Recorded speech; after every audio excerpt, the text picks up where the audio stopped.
sampai klien tu cakap, "Ui, lajunya." Saya pun terkejut. Laju ke?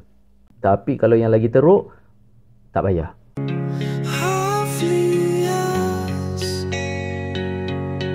Mencari kerja.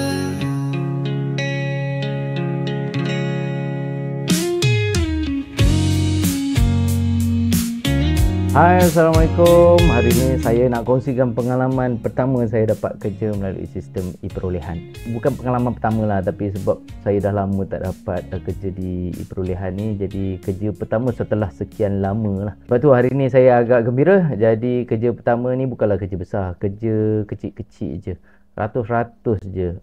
Penyelenggaraan TV Smartboard. Tapi walaupun kerja ni kecil, tapi bermakna lah untuk saya. Sebab yang pertama, sebab ada 3 sebab lah lebih kurang. Sebab yang pertama ialah dia sebagai satu tanda yang kita ni masih wujud. Kita ni bukanlah tak buat lagi kerja-kerja ni. Ini dari sudut orang-orang yang kenal kita sebagai seorang vendor lah.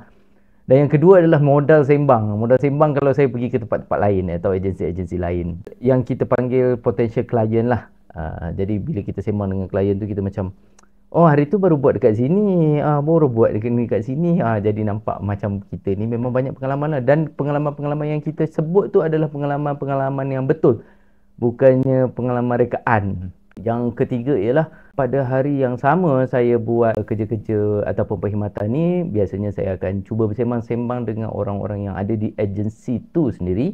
Dan saya perkenalkan diri dan bagi tahu kita ada kerja dekat sini. Ada kemungkinan diorang pun akan berminat untuk dapatkan perkhidmatan kita lah. Ini kita panggil sambil menyelam minum air. Apa itu e-perolehan? Bagi yang tak tahu, e-perolehan adalah sistem online untuk perolehan kerajaan, pembelian barang ataupun perkhidmatan untuk kerajaan persekutuan lah. Ada 3 cara yang kita boleh menang ataupun dapatkan kerja-kerja melalui perolehan ni. Yang pertama adalah tender ataupun projek besar lah. Dan juga yang kedua ialah sebut harga, kerja-kerja sederhana, masih juga banyak persaingan. Dan yang ketiga adalah direct purchase. Direct purchase ni persaingan dia pun ada tetapi kurang sikit. Tapi kita ni kena dikenali oleh orang-orang di pejabat tu lah, supaya dia tahu apa produk dan servis yang kita sediakan. Job yang saya dapat ni adalah melalui direct purchase. Pegawai tu memang dia dah kenal saya lah. Dia call dan minta quotation, saya pun siapkan quotation dan saya hantar pada dia. Mengikut prosedur dia, saya pun tahu dia dah call orang lain juga untuk dapatkan quotation tambahan, sebanyak lebih kurang 3 lah total. Lepas tu dia pun terus iklankan kerja tu di EP. Kemudian saya masukkan harga. Kemudian alhamdulillah syarikat saya diterima untuk melaksanakan kerja tu. Jadi untuk TV ni ialah cabaran teknologi lama. TV Smartboard ni sebenarnya dah lama, model lama. Dah tak ada support dah daripada pengeluar pun. Jadi saya cuma boleh bantu setakat yang mampu, diagnose error, tengok apa yang rosak dan jelaskan dekat mereka apa benda yang boleh diupdate dan apa yang tak boleh diupdate. Di akhir kerja ni nanti saya perlu keluarkan report hasil diagnose saya tu nanti untuk digunakan oleh klien. Contoh kalau report saya ni kata tukarlah TV baru, jadi klien bolehlah guna report tu sebagai justifikasi dan dokumen sokongan untuk permohonan TV baru. Macam tu. Walaupun kerja tak besar, tapi saya anggap kerja ni sebagai satu tanggungjawab lah untuk bantu klien faham situasi peralatan yang diorang ada ni. Kesimpulannya, TV ni ada satu dead pixel untuk colour putih, warna merah, biru dan lain warna yang okey. Ada OPS damage, kamera, mic dan speaker masih okey. Itu bab teknikal lah. Akhir kata untuk TV ni, tukar. Satu benda yang saya belajar lah daripada kerja ni, direct purchase ni memang kita kena dikenali. Kalau orang pejabat tak kenal kita, dia pun tak tahu nak minta quotation dari siapa. Ataupun kalau dia nak minta kat kita, dia pun tak tahu apa yang kita buat. Dia tak semudah kita boleh pergi mana-mana kedai, restoran ataupun kedai makan ke, kita order makanan, lepas tu balik nanti kita claim. Tak boleh macam tu. Memang bayar pakai duit sendirilah kalau buat macam tu jawabnya. Tapi kalau yang lagi teruk, tak payah. Dia ada beberapa sijil-sijil yang syarikat perlu ada untuk membolehkan pembayaran tu sendiri boleh dibuat. Contohnya sijil MOF dan banyak lagi lah sijil-sijil lain yang berkaitan lah. Nanti mungkin saya boleh buat penerangan sikit lah pasal ni di video seterusnya. Saya bernasib baik sebenarnya sebab dulu masa saya kerja dengan syarikat yang lama, syarikat tu memang ada projek di agensi ni. Jadi sempatlah saya ambil peluang tu untuk kenal-kenal orang-orang teknikal dekat sana dan berkawan baik dengan harapan insya-Allah mereka ingat saya sebagai seorang vendor kecil-kecilan yang boleh diharap lah. Tindakan mesti cepat.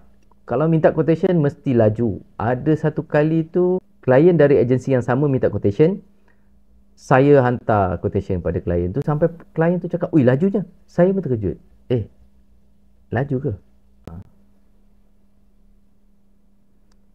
Kesimpulannya, walaupun sekarang semuanya guna sistem online macam e-perolehan dan banyak lagi sistem-sistem perolehan yang lain, tapi hubungan sesama manusia ni masih sangat penting untuk jalankan bisnes. Kalau kita buat kerja elok, jujur dan jaga hubungan baik, peluang tu insya-Allah akan datang. Untuk korang yang nak buat macam ni, korang kena muka tebal sikit lah.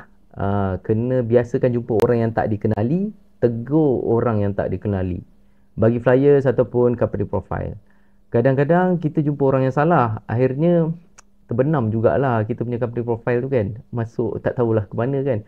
Kadang-kadang kita jumpa orang yang betul, tapi orang yang betul ni kadang-kadang cakap dengan kita pun tak nak tengok muka kan, nak tengok handphone. Tapi kita faham lah, busy kan kerja kadang-kadang. Ya, tak dinafikan zaman semua moden ni kita ada banyak cara yang kita boleh buat, tapi kita masih lagi boleh dikenali oleh orang-orang macam ni lah.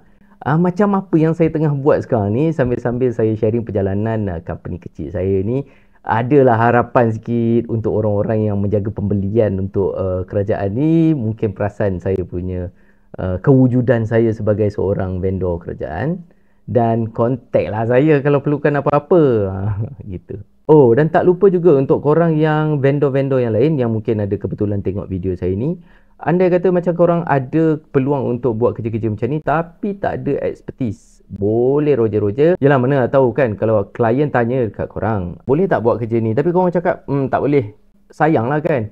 Jadi kontak saya akan bagi harga saya dan harga yang korang perlu masuk pada klien, dan kedua-dua kita masih akan untung.